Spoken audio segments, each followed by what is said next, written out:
What is going on, guys and gals? Brooklyn bound the Raid Scientist here, and today we have a ton of news to cover that was released this week from Bungie in preparation for the new Lightfall DLC arriving on February 28th, which is just about 4 weeks away. I haven't historically done news updates on this channel, but we have had a lot of big communication recently, trailers, teasers, and other things from Bungie, and want to make sure everyone is staying up to date with everything coming. So, let me know what you think, and I'll try to at least get semi-frequent updates on changes to the game and new content coming here on the channel. Alright, so this week we have a bunch of things to cover. We had a new trailer for some new exotic weapons and armor dropping in Lightfall. We had a patch rolled out with some pretty cool updates that will speed up your preparations on crafted weapons for Lightfall. We had a huge weapon sandbox update article posted from Chris Proctor, the senior lead designer at Bungie, and then we had the TWAB updates on Thursday, which summarized a lot of these things very nicely. That's a lot. First, let's get into the trailer. I will link the full video down in the description, but it's available on Bungie.net, and we have a sneak peek into some new exotic weapons and gear. I typically hold my reservations on these teasers until we actually get our hands on the items, because they can honestly be much more powerful than the trailer makes them appear, or, in some cases, kind of a dud. Nevertheless, here is what we can expect first. There is a new sidearm called Final Warning, which has charged strand tracking rounds. We learned also from the TWAB this week that these tracking rounds are going to work very similarly to Tiku's divination, the solar bow, where you first have to mark targets that are in range, and then the projectiles will track aggressively towards them. There's a new heavy machine gun called Deterministic Chaos, where every 4th shot will weaken enemies, and every 16th shot will make them volatile. Depending on its damage and perks, this actually could become pretty viable as a way to debuff bosses as well as do some damage. There is a new Hunter exotic helmet called Cryoterachnes Facade, where it allows your grapple ability to give you quote-unquote woven mail, which will give you flinch resistance. This could become pretty good in PvP depending on how long it lasts and how good the flinch resistance is. In addition, the helmet will also give protection to the body. However, headshots will still remain unchanged. The Titan legs are called Abeyant Leap. These will spawn a barricade that also spawns 2 additional lashes that travel out and interact with enemies with some sort of strand attack. This will behave very similar to Kepri's Horn on paper. It was also noted in the TWAB that this will also give extra armor to its wielder. Quicksilver Storm is the new exotic auto rifle, which we already kind of knew about from the pre-order of Lightfall, and this allows you to charge up your weapon and turn the shot into a mini rocket. It also has an alternative firing mode where you can switch to grenade launcher.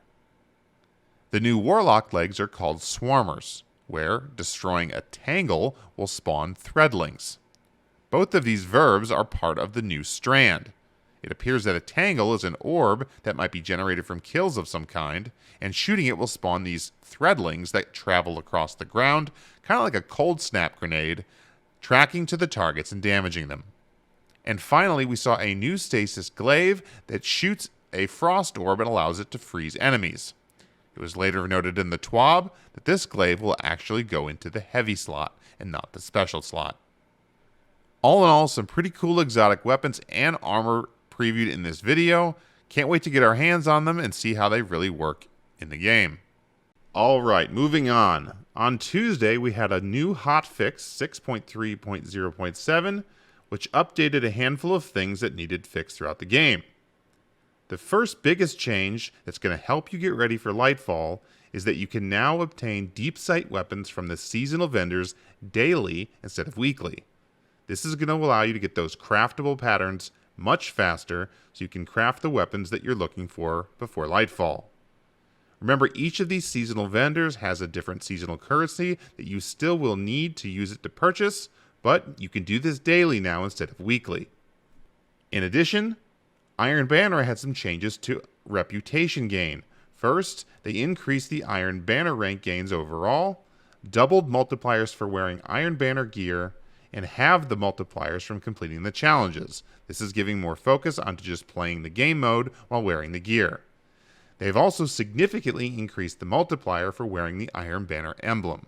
This is going to allow you to get all the Iron Banner weapons and the shader before the season ends. In the Crucible, they added a quitter protection to the competitive division. Previously, if you started a match where one player had left or you joined in with only 2 teammates, or maybe only by yourself, then you resulted in a division point loss when you lost. That has now changed. Players completing matches that end in losses where one or more teammates were missing from the start of the match will not result in division point loss. They also made a few changes to weapons, fixing the issues with full auto settings where it would occasionally cause you to stop firing when the trigger is held, and auto-loading a charge-based weapon after emptying the mag allowed you to shoot without a charge delay. Very small hotfix, but a couple cool changes, especially the Deepsight Weapon updates. Get out there to get your patterns before the Lightfall comes and craft these weapons. Alright, next up, we had a Season 20 weapon tuning preview article posted on Wednesday by Chris Proctor, the senior lead designer at Bungie. A lot of big changes coming on weapon archetypes, exotics, and perks that we're going to cover here, which could change the meta and shift things in both PvE and PvP. The first update here is Red Reticle is now being enabled on PC. For those unfamiliar with Red Reticle, this is that when your reticle will turn red when an enemy is within range. It was previously active on console, but not on PC, and now they've enabled this ability on PC. I'm actually pretty excited about this change because I didn't even realize console had this. Next up, probably the biggest news is that linear fusion rifles are finally getting nerfed. Yes, we probably saw this coming. As they said, linear fusion rifles are outperforming other heavy weapons for boss damage by a wide margin. We're bringing them down enough for other options to be able to compete. However, at the same time, exotic heavy linear fusion rifles don't do enough right now to justify using one, so they are unaffected by this nerf. Overall, they are reducing the damage dealt to champions, mini-bosses, bosses, and vehicles by 15%. Sleeper Simulant and Queenbreaker are unaffected. Not really sure how I feel too much about the Sleeper Simulant being unaffected. It still has kind of an ammo issue. I don't necessarily know if it'll make it the choice, but it is not surprising that linear fusions are finally getting the nerf. I'm kind of looking forward to using something a little different. Machine guns. Bungie states that machine guns have been buffed over a few times over the past year, but only in PvE. So they're opting to increase their base damage a little, which will make them more forgiving to use in PvP. This buff is also going to apply across the board in PvE.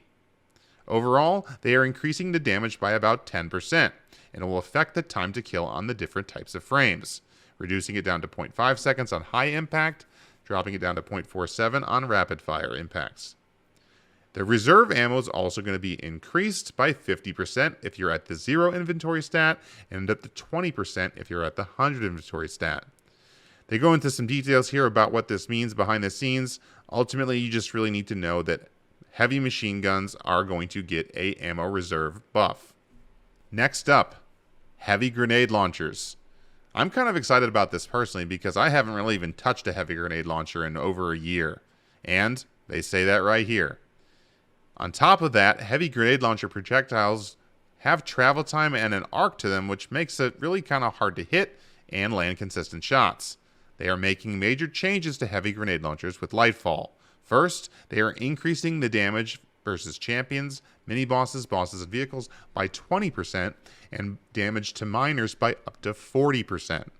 They're also improving the projectile collision, which will make it easier to actually land hits, and increase the blast radius by 1 meter. They did note here that Parasite, the exotic grenade launcher, will be unaffected because it already does massive amounts of damage. I think this could be really interesting with something like Wendigo, which you can farm this season from the Nightfall, as well as Anarchy and or the Prospector, which got Chain Reaction, which could be some pretty cool exotic options if these become meta. With shotguns, they are just changing the reticles to correct for the spread pattern. Shotgun reticles will now change in size proportional to the spread angle. And they noted here that the Legend of Acreus hipfire reticle will now be more representative of its very large spread angle. Hidden a little further down, but is still a really big change, is the update they're making to kinetic weapons. They noted that kinetic slot weapons have always done 5% more damage versus unshielded targets in PvE. This meant that a kinetic slot stasis weapon was just better, with extra functionality and no downside. So they want to give players more of a reason to run kinetic damage type weapons. So instead of just buffing them straight across, they're switching a damage boost based on whether your kinetic weapon uses primary ammo or special ammo. Overall, kinetic primary weapon damage multiplier will increase from 1.05 to 1.1, which is a 5% buff, and the kinetic special weapon damage multiplier increases from 1.05 to 1.15, which is a 10% buff. Kinetic slot stasis weapons are no longer going to have this 5% damage bonus versus unshielded targets. There is also a new kinetic damage type perk coming in Lightfall. This could be relatively huge for kinetic snipers, kinetic slug shotguns, or other things in PvE that can typically be used for champions and bosses. Be on the lookout for something like Succession to really pop out with this 10% damage buff. Alright, getting into some changes they're making to exotic weapons. The Queenbreaker's bow's blinding effect was just overall underwhelming for a heavy weapon, so they've changed how that's deployed. Remember also that this is not getting nerfed like linear fusion rifles because it's an exotic. Overall, the shot will now chain to nearby enemies and will use Arc's 3.0 blind ability. Runeous Effigy. Remember this exotic? I barely do, I never use it. It feels very voidy according to Bungie, and now slamming the transmutation sphere was an obvious place to put an additional effect. It will now suppress enemies as well, which I think is actually kind of cool. Leviathan's Breath is getting another buff. This is going to make it pretty damn good, especially in something like a Nightfall.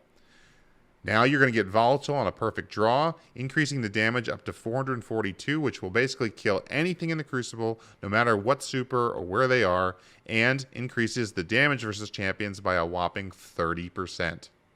Don't forget this also has intrinsic Unstoppable already built in.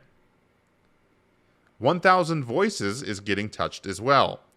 They say that 1K Voices was briefly a top pick in Season 14, but has been eclipsed by other options since then. They wanted to lean even more on the chain of solar explosions by also adding Scorch, and with the global heavy weapon changes, this makes it a stronger option. Remember that if you have the solar fragment Ember of Ashes equipped, landing a full burst will trigger an ignition immediately. Each explosion is going to now apply 10 plus 5 with Ember of Ashes Scorch stacks to a target. Sunshot is getting a very similar update, where it's now going to have Scorch as well. Polaris Lance is going to have Scorch as well, from the perfect 5th shots, applying 40 plus 20 Scorch stacks instead of a custom burn. And Two-Tailed Fox's Solar Rocket is now going to have Scorch as well. Remember, the Void Rocket already suppressed, and they noted here that the Catalyst, quote-unquote, completes the trifecta. A lot of people are speculating that this means the Catalyst is also going to give it the arc ability Jolt. That would be pretty interesting if it still fired 2 rockets or maybe even a third, and you had Scorch, Suppression, and Jolt all from one shot. Prometheus Lens, the Solar Exotic Trace Rifle, has a utility update with the Solar 3.0 and will now have Incandescent added to its Catalyst. Grand Overture already had a buff to its damage, but it's now getting its blind update to tie in with Arc 3.0. They are switching the Catalyst to do the Arc blind ability. Alright, skipping to perks. Bungie noted that with Strand coming into the game, along with a new Strand weapon perk, they're going to update a couple of outdated older perks. First, they've said that Osmosis will now work with Strand, which kind of made sense, and Elemental Capacitor now has the following effect with Strand. You're going to get plus 20 to airborne effectiveness and plus 25 with the enhanced ability. The Rewind Rounds perk that appeared on the Vault of Glass weapons is also getting a rework because it originally was only custom built to work with Vault of Glass weapons, but it's going to be more evident in weapons in Lightfall. To those speedrunners out there, Eager Edge is getting some addressing. Remember, previously, they had some changes to how Eager Edge procced, and now they've noted that there's some bugs that needed addressing from the previous release. They've done a complete rework of this perk, and they've made the following changes. It will no longer deactivate when moving faster than 35 meters per second. It will deactivate properly after a single swing, and it's going to reduce the base lunge distance to 1.8, and reduce the airborne lunge distance penalty down to 20%. The enhanced perk is now going to increase the lunge distance slightly, back up to 2. Blinding grenades on grenade launchers don't do arc damage, so it's appropriate for them to not trigger the Arc 3.0 blind effect. We feel they needed to change the disoriented effect, though, so they've basically just updated the name. They've changed blinding grenades on blinding grenade launchers to disorienting grenades. And finally, Vice Stinger, which is probably the most desirable and best origin trait on weapons in the game, especially on linear fusion rifles, is finally going to get a nerf. Typically, it would give you a full reload when the perk activated, but will now only reload 25% of the magazine. Overall, there are a ton of changes here covered on both Weapon Sandbox and Exotics. I think most of these are pretty good. It's going to be very interesting to see how the linear fusion rifle change affects the use of rockets, and the heavy grenade launcher change affects the use of grenade launchers versus rockets in Lightfall. I'm also very excited to see how these new kinetic weapons damage multipliers improve damage on kinetic snipers and kinetic shotguns.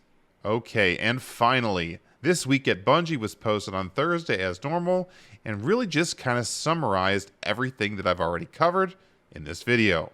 They talked about the patch, they talked about all the new exotic gear coming in the trailer, and they talked about the Weapons Sandbox blog.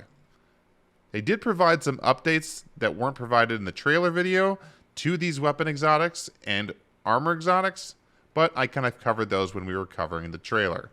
As a reminder, blues are gone, and they say for real this time. After this week's hotfix, they have eliminated another source of blue engrams, so now once you hit the soft power cap, powerful enemies that used to have a small chance of dropping a blue engram will now drop a purple one instead.